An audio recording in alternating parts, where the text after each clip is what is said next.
guys, how are you? Welcome to my YouTube channel BMS First Year. As you know, we have completed first chapter of Ashtang Hridaya Ayush Kamya Adhyay. Today I will teach second chapter of Ashtang Hridaya दिनचर्या। देखिए, मैं अपना first chapter अच्छे से cover कर चुकी हूँ, पढ़ा चुकी हूँ आपको। अगर आपको कोई भी प्रॉब्लम है उसके अंदर आप मुझे बता सकते हैं, कमेंट करके बताइए। एंड अगर आपने वो वीडियोस नहीं देखी है, डिस्क्रिप्शन बॉक्स में उसका लिंक है, आप अच्छे जाकर वहाँ पर देख सकते हैं और उसे पढ़ सकते हैं, क्योंकि वो चैप्टर बहुत ही ज़्यादा इम्पॉर्टेंट है। आपको वो चैप्टर पढ़ना ही पड़ेगा। It is a base of Ayurveda. ठीक है, आप अच्छे से पढ़िए। अगर कोई प्रॉब्लम होती बताइए। अब हम आज का टॉपिक शुरू करते हैं, दिनचर्या। सबसे पहले दिनचर्या जो है हम क्यों पढ़ते हैं। देखिए, दिनचर्या प्रतिदिनम कर्तव्यम चर्या दिनचर्या। जो प्रतिदिन मतलब डेली बेस रेगुलर जो हमारा कर्तव्य होता है वो क्या होता है, दिनचर्या को फॉलो करना। चर्या का मतलब क्या होता है, आचरण, रूल्स। फॉर एग्जांपल, जैसे कि हम कभी भी ऐसा होता है कि हम ये रूल बना लेते हैं रात को कि हमें सुबह सोकर उठते हैं, सुबह सोकर उठना है, फिर हमें ये करना है, मतलब सुबह उठेंगे, एक्सरसाइज करेंगे, ये करेंगे, वो करेंगे। तो क्या होता है, ऐसे ही आयुर्वेद के अंदर अपना अलग एक दिनचर्या बताया हुआ है। दिनचर्या, अगर हम दिनचर्या को फॉलो करते हैं तो हम हमेशा डिजीज़ फ्री मतलब स्वस्थ रह सकते हैं। तो इसीलिए जो आयुर्वेद में दिनचर्या का वर्णन किया गया है। ठीक है, सबसे पहले प्रतिदिन कर्तव्यम चर्या दिनचर्या। चर्या का मतलब क्या होता है, आचरण। देखिए, आचरण मतलब रूल्स। ये जो आचरण है, आचरण के दो पार्ट हैं हमारे, जैसे आहार विहार। आहार यानी कि जो हम खाना वगैरह खा रहे हैं, आहार, और विहार जो हमें एनवायरनमेंट से मिलता है। जो विहार है उसे हम दो पार्ट में डिवाइड करते हैं, नियत और अनियत। नियत का मतलब क्या है, प्रतिदिन करने वाले। जो चीज़ें प्रतिदिन करते हैं हम, वो नियत के अंदर आती हैं। और अनियत में कौन आता है, अनियत के अंदर आता है ऋतुओं के अनुसार। जैसे कि ग्रीष्म, वसंत, हेमंत, ये जो ऋतु होती हैं, हमारी सीजन्स होते हैं, वो आते हैं अनियत के अंदर। ठीक है, तो इसके अंदर जो हम इस चैप्टर के अंदर क्या पढ़ेंगे, सबसे पहले बेसिक इस चैप्टर के अंदर पढ़ेंगे हमें मॉर्निंग में कितने बजे उठना है। फिर उसके बाद में ब्रेकफास्ट कैसे करना है, मतलब खाना वगैरह करना है, एक्सरसाइज वगैरह करनी है, ये सब चीज़ें किस तरीके से हमें पूरा दिन अपना स्पेंड करना है, ये सब चीज़ें हम इसके अंदर पढ़ेंगे। तो सबसे पहले क्या दिया हुआ है, सबसे पहले दे रखा है ब्रह्मो मुहूर्त उत्तिष्ठेत स्वास्थ्यो रक्षार्थ मायुषः। देखिए, इसमें क्या दिया हुआ है, सबसे पहले आयुर्वेद में उठने के लिए बताया है, ब्रह्म मुहूर्त में उठना चाहिए। ब्रह्म मुहूर्त कब होगा, ब्रह्म मुहूर्त होता है सुबह 4 बजे से 6 बजे तक। और एक चीज़ बताई है कि स्वस्थ व्यक्ति को आयु की रक्षा के लिए जब उठना चाहिए जब उसे खाना रात का डाइजेस्ट हो चुका है। ठीक है, अगर ब्रह्म मुहूर्त में उठता है, ब्रह्म मुहूर्त में कोई भी व्यक्ति जब उठे जब उसे रात का खाना डाइजेस्ट हो चुका है। रात का खाना डाइजेस्ट यानी कि जीर्ण हो चुका है, पच चुका है। जो भी उसने रात खाना खाया था वो पच चुका है, उसे जब उठना चाहिए। और हमेशा सुबह को 4 बजे से 6 बजे तक, मतलब ब्रह्म मुहूर्त बताया है, इसके बीच ही उठना चाहिए। अब इसके बाद आता है अकॉर्डिंग टू मॉडर्न। जैसे कि मॉडर्न के अकॉर्डिंग अगर देखा जाए तो सूर्य की लाल अल्ट्रावायलेट किरण से विटामिन ई, डी का निर्माण करती हैं। मतलब अगर मॉडर्न के अकॉर्डिंग भी देखें तो होता क्या है, जो सन होता है हमारा, सन की जो रेड अल्ट्रावायलेट रेज होती हैं वो ये करती हैं, विटामिन ई और डी का फॉर्मेशन करती हैं हमारी बॉडी के अंदर। देखिए, इसके बाद आता है मलो उत्सर्ग। मलो उत्सर्ग का मतलब होता है मल और मूत्र को त्यागना। मतलब कि मल यानी कि जो फीकल मैटर वगैरह हैं, जो मूत्र यूरिन वगैरह हैं, उन्हें क्या करना है, हमें निकालना है बाहर, करना है बाहर। और उसके बाद में क्या करना है, दिन में उत्तर दिशा, याद रखिए करते वक्त कि दिन में उत्तर दिशा और रात्रि में दक्षिण दिशा की तरफ बैठना है मुँह करके। ठीक है, फिर बाद में उसके टुकड़े का मतलब जो मिट्टी का टुकड़ा होता है, मिट्टी के टुकड़े से एनस रीजन को साफ़ करना है हमें, या फिर हम वाटर से कर सकते हैं। ठीक है, ये 2 चीज़ें बताई हुई हैं आयुर्वेद में। फिर इसके बाद में क्या करना है, हमें हाथ धोने के बाद में एक अंजलि से स्वस्थ जल लेकर मुंह को धोना है। एक अंजलि मतलब जो अंजलि, वो अंजलि का मतलब होता है जो दोनों हाथों को हम मिलाते हैं, इस तरीके से दोनों हाथों को मिलाकर उसमें पानी भरकर, दोनों हाथों में पानी भरकर अपने मुँह पर डालना है। ठीक है, अब इसके बाद में देखिए, सबसे पहले हमें ब्रह्म मुहूर्त में उठना है। ब्रह्म मुहूर्त क्या है, 4 से 6 बजे उसमें उठना है, जब हमारा खाना डाइजेस्ट हो चुका है जब उठना है। अगर हमारा खाना डाइजेस्ट नहीं हुआ है, नहीं उठना है।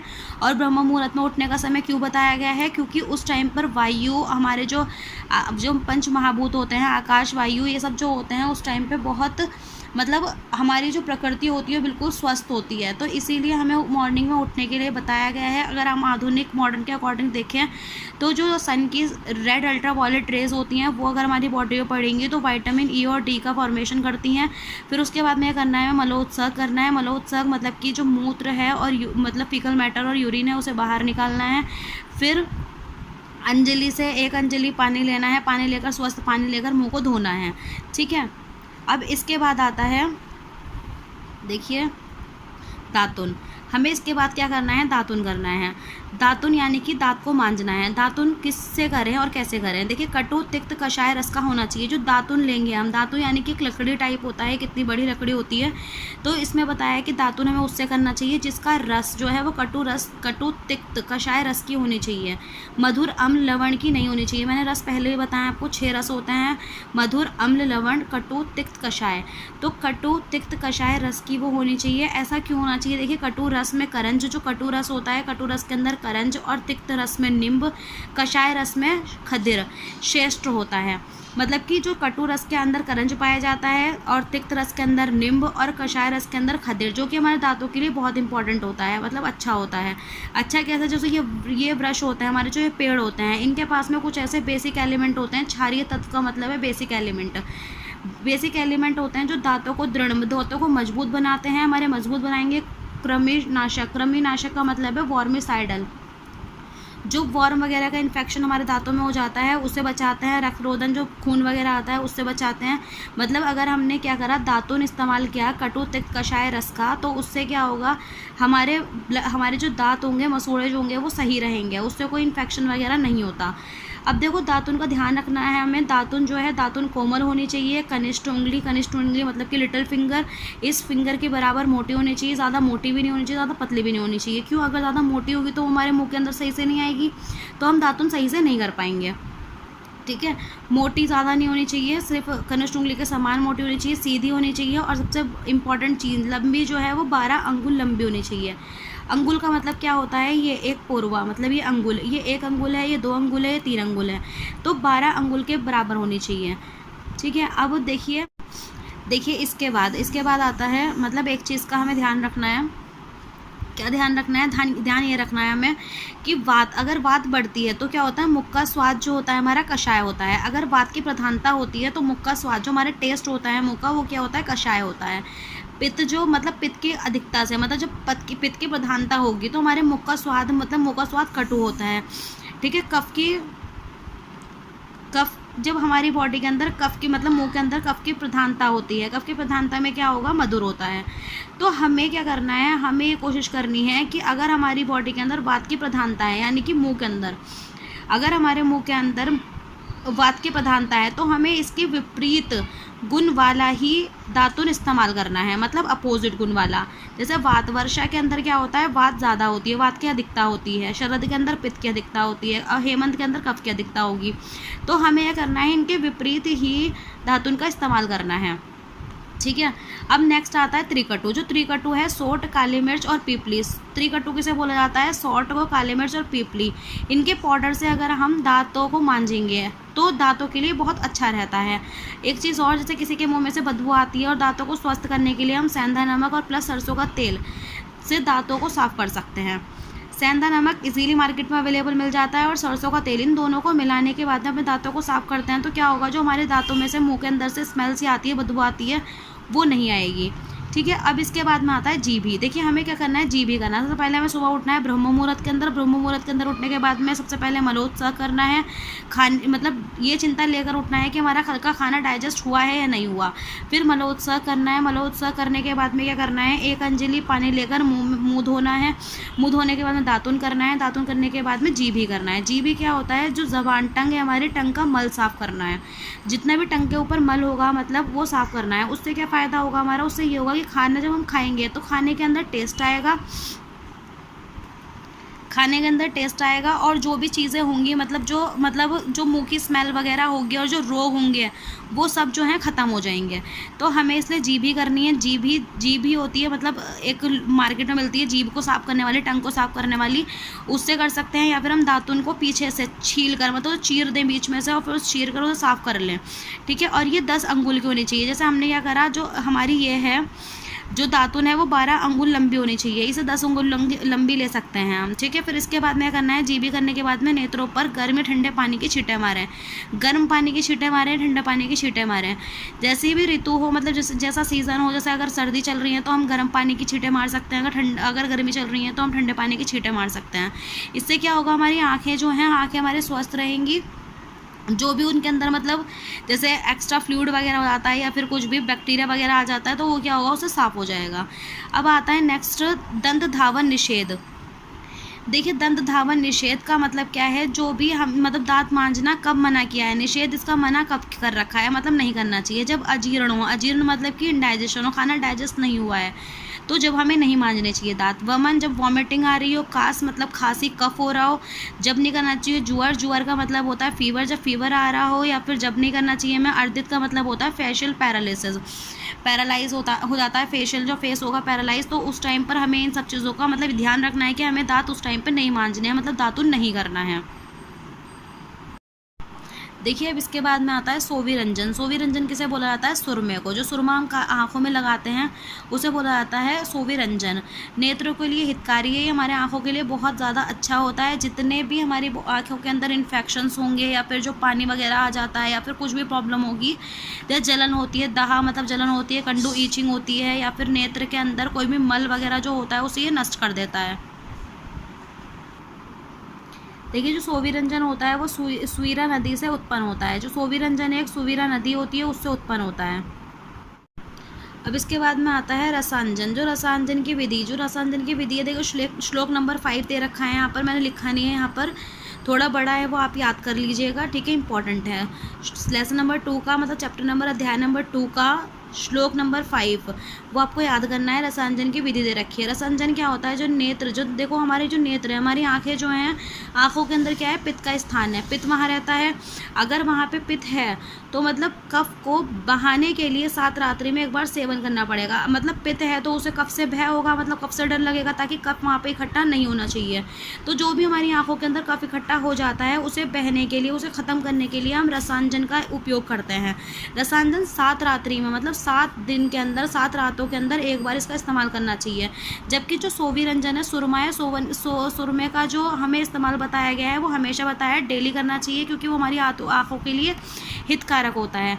जबकि जो रसांजन है उसका 1 हफ्ते में एक बार बताया गया है। हफ्ते में एक बार क्यों बताया गया है, क्योंकि ये कफ को बहने के लिए हेल्प करता है, मतलब हमारी आंखों के अंदर कफ को इकट्ठा नहीं होने देता, ठीक है, सिर्फ इसीलिए हफ्ते में एक बार इसका प्रयोग बताया गया है। अब देखो भावमिश्र के अनुसार, अगर हम भावमिश्र के अनुसार देखें, दारू हरिद्रा होती है इंडियन बर्बेरी। जो इंडियन बर्बेरी में क्वाथ में चतुर्थांश बकरी का दुग्ध मिलाकर पकाकर रसकिर्रा के द्वारा घनसत्व बना लेता है। देखिए, इसका मतलब क्या है, जो दारू हरिद्रा है, यानी कि जो इंडियन बर्बरी है हमारी, उसमें क्या करेंगे हम, क्वार्टर मिलाकर बकरी का दूध उसे पकाएंगे और उसका एक पेस्ट तैयार कर लेंगे। उसे क्या करते हैं, आँखों पर लेप लगाते हैं। उसे आँखों में लेप लगाने के बाद में हर एक 7 रात्रियों में एक बार लगाएं, और उससे जितना भी कफ हमारी आँखों के अंदर इकट्ठा होगा वो सारा ख़त्म हो जाएगा, ठीक है। और हम इसे पानी या मधु मतलब शहद में मिलाकर भी आँखों के अंदर डाल सकते हैं, तो जितना भी कफ होगा, जितनी भी गंदगी होगी हमारी आँखों की बाहर आ जाएगी। देखो, सुरमा लगाना है हमें, सोविरंजन के बाद में क्या आता है, देखिए, जो नस्से करेंगे हम, नस्से से जो वात कफ है वो हमारे कुपित हो जाते हैं, वो कबल से शांत होते हैं। कबल से जो कुपित होंगे वो धूम्रपान से, जो धूम्रपान से कुपित होते हैं वो तांबुल से शांत हो जाते हैं, वात और कफ। तो वात और कफ को शांत करने के लिए हम नस्से करते हैं, फिर कबल करते हैं, फिर धूम्रपान करेंगे, फिर तांबुल। देखिए, नस्से क्या होता है, हमें अड़ू का तेल लेते हैं, हम अड़ू का तेल लेके नाक के अंदर डाल देते हैं। नाक के अंदर जाने से क्या होगा, जो हमारे ब्रेन है, ब्रेन के सारे अणु तक वो पहुँच जाता है तेल, तो वो हमारे ब्रेन के लिए बहुत अच्छा होता है। तो हम नाक में तेल डालते हैं, ठीक है। फिर उसके बाद में गंडूश किसे बोला गया है, गंडूश बोला गया है मुंह के अंदर अपने इतना पानी भर लेना जैसे जिससे मुंह के अंदर जो पानी है वो राइट लेफ्ट भी ना घूमे, उसे क्या बोला गया है, उसे बोलते हैं गंडुश। अब देखिए कवल किसे बोलते हैं, कवल बोलते हैं हम, कवल बोलते हैं मुंह के अंदर इतना पानी भरना जिससे राइट और लेफ्ट घूम जाए, मतलब कुल्ला करते हैं ना एक टाइप, तो इसमें कंडूश में इतना पानी मुंह के अंदर भरना है कि राइट से लेफ्ट भी ना जाए, और कवल में इतना पानी भर लेना मुंह के अंदर कि राइट से लेफ्ट घूम जाए। तो पहले नस्से करेंगे, फिर कवल या गंडूश करेंगे, फिर उसके बाद में धूम्रपान। धूम्रपान से क्या होता है, वात और कफज रोग नहीं होते हैं। जो जत्रु से ऊपर के मतलब जो क्लेविकल होगा, क्लेविकल से जो ऊपर के रोग, ऊपर के रीजन हो, ऊपर का जो रीजन है वहाँ पे क्या होता है, वातज और कफज रोग को उत्पन्न नहीं होने देता धूम्रपान। ठीक है, धूम्रपान यानी कि स्मोकिंग को बोला जाता है। अब इसके बाद में आता है तांबुल। जो तांबुल क्या होता है, पान, जो तुमने सुना होगा, मतलब पान खाना, जो पान होता है तांबुल में। देखिए इसमें क्या होगा, हम यहाँ देखते हैं तांबुल। पान के सेवन से भोजन में रुचि आती है। जो हमारे पास में अगर हम पान खाते हैं, पान से क्या होगा, अगर हम पान खाएंगे तो उससे रुचि आती है, मतलब खाने का मन करता है, रुचि आती है खाने के अंदर। पहले प्राचीन काल में ये माना जा रहा था, मतलब जैसे कोई मेहमान गेस्ट वगैरह हमारे घर पर आए तो उसका स्वागत पान करके ही खिलाया जाया करता था। पान जो होता है हमारे हृदय के लिए भी, मतलब हार्ट के लिए भी शक्तिवर्धक होता है, अच्छा होता है। लेकिन किसे तांबुल का सेवन नहीं करना चाहिए, पान का सेवन नहीं करना चाहिए, जैसे लंग्स इंजरी हो, शत हो, मतलब शत या फिर लंग्स इंजरी बोलते हैं उसे, या फिर विष मूर्छा, मतलब इसका मतलब होता है अनकॉन्शियसनेस।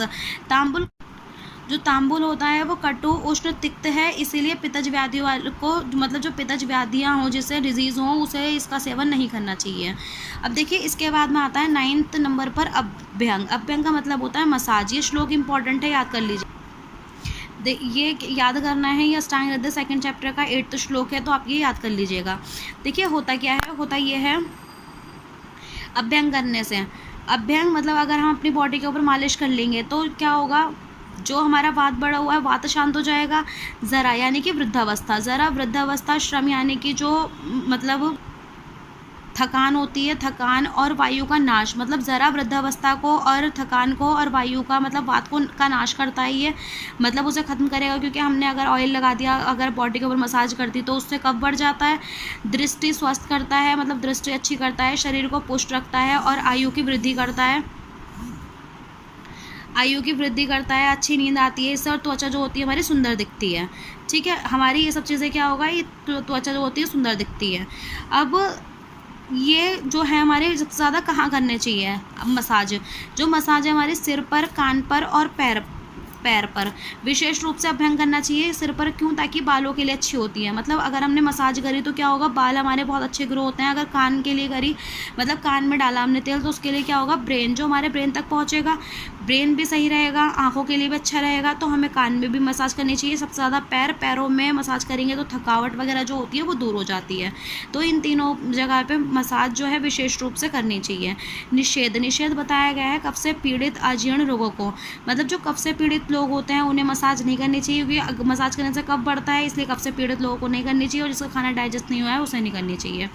आई होप आपको समझ आ गया हो सब कुछ। आज मैंने सिर्फ इतना बताया। हमें सबसे पहले ब्रह्म मुहूर्त में उठना है, फिर उसके बाद में क्या करना है, हमें ब्रह्म मुहूर्त में उठने के बाद में मलोत्सव करना है, मलोत्सव करने के बाद में मुँह धोना है, मुँह धोने के बाद में हमें दंत धावन विधि बताई है मैंने, मतलब दातुन करना है। दातुन करने के बाद में बताया है कि दातुन करने के बाद में सोविरंजन करना है, सोविरंजन के बाद में सुरमा वगैरह एक रसांजन भी बताया है इसके अंदर, ये करना है। फिर नस्य करना है, नस्य के अंदर गंडूश, कवल, धूम्रपान, तांबुल करना है। फिर उसके बाद में अभ्यंग, ये लास्ट अभी अभ्यंग है। इसके बाद में 10 जो है वो नेक्स्ट वीडियो के अंदर बताऊंगी मैं। आई होप आपको ये सब कुछ समझ आया हो। अगर आपको समझ आया हो तो प्लीज़ मेरी वीडियो को लाइक करें एंड चैनल को सब्सक्राइब करें एंड बेल आइकन को प्रेस करना नहीं भूलें। Thank you so much guys.